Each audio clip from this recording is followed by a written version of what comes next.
नमस्कार, मैं हूं अर्जिता मिश्रा और आप देख रहे हैं इंडिया पब्लिक खबर। देश की सियासत में बड़ा भूचाल आने वाला है। एनडीए में बिखराव तय हो गया है और उधर इंडिया गठबंधन में हलचल तेज हो गई है। लोकसभा चुनाव से ठीक पहले इंडिया गठबंधन से मोह भंग करके एनडीए का हाथ थामकर फिर एनडीए की सरकार बनाने के लिए किंग मेकर बनकर उभरे नीतीश कुमार अगले प्रधानमंत्री बनने वाले हैं, लेकिन वो भी एनडीए को झटका देकर। और इसको लेकर इंडिया गठबंधन ने नीतीश कुमार के राज तिलक की सभी तैयारियां भी शुरू कर दी हैं। और ये हम नहीं कह रहे, बल्कि बीते 2-3 दिन में जो हालात बने हैं वो इसी तरफ संकेत कर रहे हैं। तो चलिए जरा विस्तार से समझते हैं कि आखिर क्या है पूरा मामला। सपा चीफ अखिलेश यादव के हाल ही में दिए एक बयान से एनडीए में जबरदस्त हलचल मची हुई है। यह बयान था एनडीए के बेहद अहम घटक दल जेडीयू के संयोजक और बिहार के सीएम नीतीश कुमार के एनडीए गठबंधन छोड़ने को लेकर। हालांकि अखिलेश के इस बयान का रेफरेंस तो कुछ और था, लेकिन अब इस बयान को कहीं ना कहीं इंडिया गठबंधन के उन बिखर चुके अरमानों के बावजूद बची उम्मीद की किरण से जोड़कर देखा जा रहा है, जो अगर नीतीश कुमार इंडिया गठबंधन ना छोड़ते तो इंडिया गठबंधन की सरकार बनकर मुकम्मल जरूर हो सकती थी। बीते 11 तारीख को लोक नायक जयप्रकाश नारायण की जयंती के मौके पर यूपी की राजधानी लखनऊ से चली एक जुबानी आंधी ने बिहार से लेकर दिल्ली तक खलबली मचा दी, जिसके सूत्रधार बने सपा चीफ और सूबे के पूर्व सीएम अखिलेश यादव। 11 अक्टूबर को यूपी में अखिलेश यादव जब जेपी नारायण की प्रतिमा का लोकार्पण करने जा रहे थे तो उन्हें रोक दिया गया, लेकिन वहां पहले से ही भारी पुलिस बल तैनात था। अखिलेश यादव को वहां जाने की इजाजत नहीं दी जा रही थी। शुरुआत में अखिलेश जेपी एनआईसी जाने के लिए अड़ गए थे। उनके साथ बड़ी तादाद में समाजवादी पार्टी के कार्यकर्ता भी जुट गए थे, लेकिन बाद में अखिलेश यादव ने अपने घर से मूर्ति और माला निकालकर घर के सामने ही जेपी की मूर्ति पर माल्यार्पण कर दिया। वहीं इस दौरान अखिलेश यादव ने नीतीश कुमार पर जमकर हमला बोला और एनडीए से नाता तोड़ने की मांग कर डाली। अखिलेश यादव ने कहा था कि बहुत से समाजवादी लोग सरकार में हैं और सरकार को चलाने में मदद कर रहे हैं। बिहार के सीएम नीतीश कुमार जयप्रकाश नारायण आंदोलन से उभरे हैं। ये नीतीश कुमार के लिए समर्थन वापस लेने का मौका है।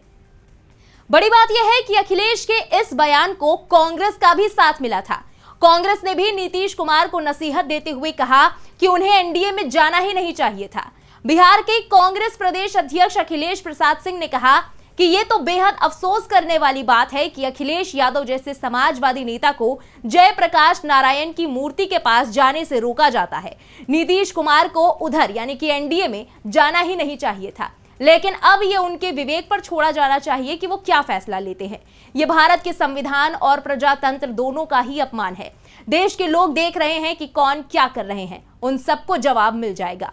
वहीं अखिलेश यादव के इस बयान पर जेडीयू की तरफ से भी एक के बाद एक ताबड़तोड़ जवाब दिए जाने लगे।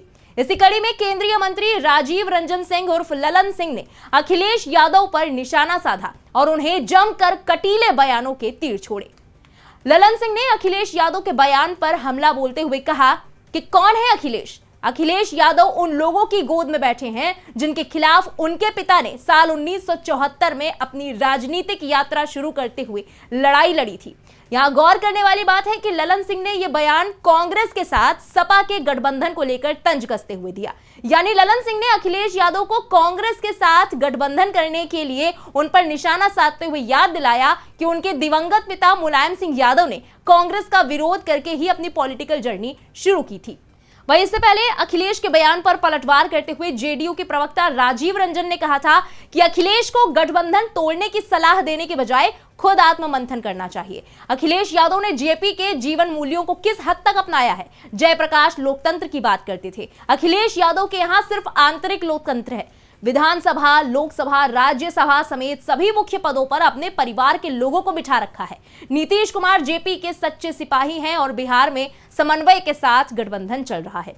वहीं उन्होंने ये भी कहा कि कांग्रेस को जेपी पर बोलने का हक नहीं है। कांग्रेस के कारण जेपी को कितना कष्ट हुआ ये सब जानते हैं। जेडीयू नेता ने साफ कहा था कि बीजेपी जेडीयू का गठबंधन अटूट है और हम लोग मजबूती के साथ हैं। गठबंधन तोड़ने का सवाल ही पैदा नहीं होता। इसके अलावा जेडीयू के वरिष्ठ नेता और पूर्व प्रवक्ता केसी त्यागी ने भी अखिलेश यादव पर बड़ा पलटवार करते हुए अखिलेश यादव से सवाल पूछा कि क्या समाजवादी पार्टी को तानाशाह की पार्टी कांग्रेस के साथ रहना चाहिए। केसी त्यागी ने कहा था कि जयप्रकाश नारायण के नेतृत्व में जो आंदोलन चला था वो कांग्रेस की तानाशाही और अलोकतांत्रिक प्रवृत्ति के खिलाफ था, जिसमें 25 जून को देश में आपातकाल लगा था, अभिव्यक्ति की आजादी नहीं थी। अखिलेश यादव का ये सुझाव और सलाह ठीक नहीं है। हम अखिलेश यादव को सलाह देना चाहते हैं कि उनके पिताजी और नीतीश कुमार को जिस सरकार ने जेल में बंद रखा, आजादी समाप्त की, लोकतांत्रिक मूल्यों का हनन किया, अखिलेश जी को उस कांग्रेस पार्टी से अपने रिश्ते समाप्त करने चाहिए। गौर करने वाली बात यह है कि अखिलेश यादव का यह बयान ऐसे वक्त सामने आया है जब खबरों में पहले से एनडीए के साथ जेडीयू की नाराजगी की खबरें आए दिन चर्चा में बनी रहती हैं। यहां आपको याद दिला दें कि जनवरी 2024 तक नीतीश कुमार की पार्टी जेडीयू भी कांग्रेस समेत अन्य विपक्षी दलों के इंडिया गठबंधन में शामिल थी। जेडीयू के पूर्व अध्यक्ष ललन सिंह अक्सर सीएम नीतीश के साथ इंडिया गठबंधन की बैठकों में भी नजर आते थे। हालांकि लोकसभा चुनाव से महज 4 महीने पहले नीतीश ने विपक्षी दलों का साथ छोड़कर एनडीए में वापसी की। बिहार में जेडीयू के साथ बीजेपी फिर से सत्ता में आ गई और लोकसभा चुनाव भी दोनों ने साथ मिलकर लड़ा। हालांकि जब नीतीश इंडिया गठबंधन में थे तो खबरें थी कि उनको इंडिया गठबंधन के संयोजक, यहां तक कि प्रधानमंत्री पद का दावेदार भी बनाया जा सकता है, जो कि खुद जेडीयू प्रवक्ता केसी त्यागी ने भी आगे चलकर कंफर्म किया था। केसी त्यागी ने कहा था कि नीतीश कुमार को तो यहां तक प्रपोजल आए कि आप प्रधानमंत्री बन जाएं। ऐसे प्रपोजल उन लोग की तरफ से आ रहे हैं जिन्होंने नीतीश कुमार को इंडिया गठबंधन का संयोजक तक बनाने से इनकार कर दिया था। केसी त्यागी ने आगे कहा कि हम इंडिया गठबंधन के जन्मदाता थे और हम कांग्रेस के पास पहले गए, नहीं तो अखिलेश यादव, अरविंद केजरीवाल, ममता बनर्जी कांग्रेस के साथ मंच शेयर करने को तैयार नहीं थे। उन्होंने कहा कि इंडिया गठबंधन के नेताओं ने नीतीश कुमार के साथ ठीक व्यवहार नहीं किया और इसी कारण हम गठबंधन से बाहर आए और एनडीए ज्वाइन किया। बहरहाल लोकसभा चुनाव से पहले इंडिया गठबंधन के गठन में अहम भूमिका निभाने वाले बिहार के मुख्यमंत्री नीतीश कुमार अब एनडीए के काफी इंपॉर्टेंट साथी हैं। इंडिया गठबंधन में कांग्रेस के साथ साथ समाजवादी पार्टी जैसी पार्टियां थी, लेकिन चुनाव से ठीक पहले नीतीश कुमार ने इंडिया गठबंधन से खुद को अलग कर लिया और इंडिया को तगड़ा झटका दिया और एनडीए का दामन थाम लिया। लेकिन हाल फिलहाल चल रही एनडीए में जेडीयू के साथ चल रही अंदरूनी खटपट के बीच अखिलेश यादव के इस बयान के बाद अब कयास तेज हो गए हैं कि क्या एक बार फिर इंडिया गठबंधन नीतीश कुमार को कन्विंस करने की कोशिश कर रहा है। क्या अब भी सपा चीफ अखिलेश यादव ने एक तीर से 2 निशाने साधते हुए बिहार सीएम को यह रियलाइज कराने की कोशिश की है कि एनडीए में जाना उनकी गलती है। बहरहाल अब यह तो भविष्य के गर्भ में छिपा है कि अनप्रेडिक्टेबल पॉलिटिक्स के महारथी माने जाने वाले नीतीश कुमार क्या फिर से किसी नए फैसले से चौंकाते हैं या इस बार इंडिया गठबंधन के सारे दावों को गलत साबित कर दिखाते हैं। फिलहाल इस स्पेशल रिपोर्ट में बस इतना ही। इस पूरे एनालिसिस पर आपका क्या कहना है, कमेंट में लिखकर अपनी राय जरूर बताएं। बने रहे इंडिया पब्लिक खबर के साथ। हमारे यूट्यूब चैनल को सब्सक्राइब करें, बेल आइकन दबाना बिल्कुल ना भूलें।